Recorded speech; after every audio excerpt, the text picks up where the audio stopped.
नमस्कार मित्रांनो राज्यातील सर्वच रेशन कार्ड धारकांसाठी महत्त्वाची सूचना आहे। राज्यातील सर्वच म्हणजे तुमच्याकडे कोणतेही रेशन कार्ड असो, पिवळे, केशरी किंवा पांढरे, ही बातमी सर्वांसाठी अगदी महत्त्वाची आहे। मित्रांनो, रेशन कार्डवरील सर्व सदस्यांना हे आता बंधनकारक करण्यात आले आहे, कारण यामुळे या रेशन कार्ड धारकांचे रेशन मिळणे बंद करण्यात येणार आहे। नक्की काय अपडेट आहे, नक्की तुम्हाला काय काम करायचे आहे, तेही घरातील प्रत्येक सदस्यांचे याविषयीची संपूर्ण माहिती आपण सदर व्हिडिओच्या माध्यमातून जाणून घेणार आहोत। त्यासाठी व्हिडिओ कृपया शेवटपर्यंत पहा। चॅनलवर नवीन असाल तर आपल्या चॅनलला सबस्क्राइब करायला विसरू नका, जेणेकरून असेच माहितीपूर्ण अपडेट तुमच्यापर्यंत पोहोचत राहतील।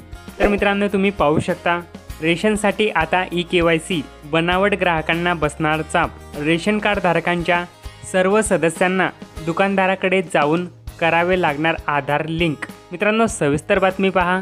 राज्य सरकारने रेशनचे धान्य घेणाऱ्या ग्राहकांना आता ई-केवायसी करणे बंधनकारक केले आहे। त्यातून बनावट तसेच मृत लाभार्थी कमी होऊन धान्याचे वितरण पारदर्शकपणे होईल, असा राज्य सरकारचा दावा आहे। ई-केवायसी करताना कार्डधारकांच्या सर्व सदस्यांना दुकानदाराकडे जाऊन आधार क्रमांक जोडावा लागणार आहे। दुकानदारांना त्यांच्याकडील सर्व ग्राहकांचे ई-केवायसी युद्धपातळीवर करण्याचे आदेश पुरवठा विभागाकडून देण्यात आले आहेत। राज्य सरकारने रेशनवरील धान्याचे वितरण पारदर्शकपणे होण्यासाठी आता सर्व ग्राहकांना ई-केवायसी बंधनकारक केले आहे। त्यामुळे एका कार्डवरील सर्व कुटुंबातील सर्व सदस्यांना रेशन दुकानदाराकडे जाऊन ई-केवायसी करावी लागणार आहे।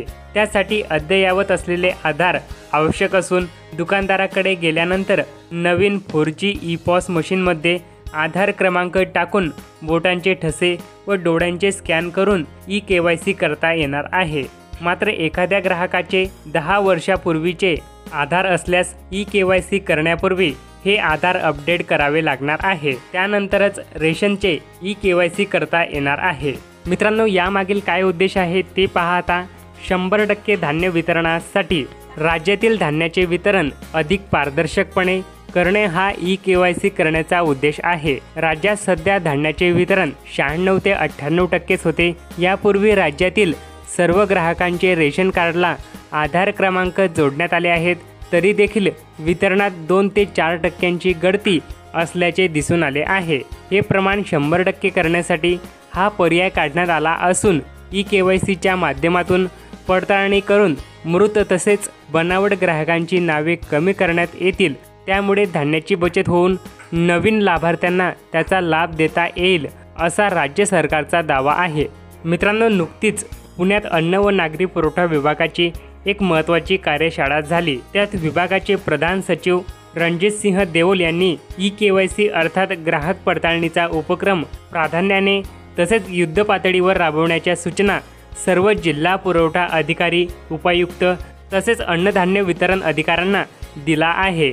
त्यानुसार सर्व रेशन दुकानदारांना आपल्याकडील सर्व ग्राहकांचे ई-केवायसी तातडीने करण्याचे आदेश काढण्यात आले असून रेशन दुकानदारांनी मात्र याला विरोध दर्शवला आहे। आम्ही धान्य वितरण करायचे की ग्राहकांचे ई-केवायसी करून घ्यायचे, असा सवाल रेशन दुकानदार संघटनेचे अध्यक्ष गणेश डांगी यांनी केला आहे। ही आमची जबाबदारी नसून अधिकाऱ्यांनी ई-केवायसी करण्याची जबाबदारी दुकानदारांवर टाकली, असा आरोपही त्यांनी केला आहे। यासाठी अधिकाऱ्यांनी विशेष शिबिरे राबवल्यास त्याला दुकानदार सहकार्य करतील, असेही त्यांनी स्पष्ट केले आहे।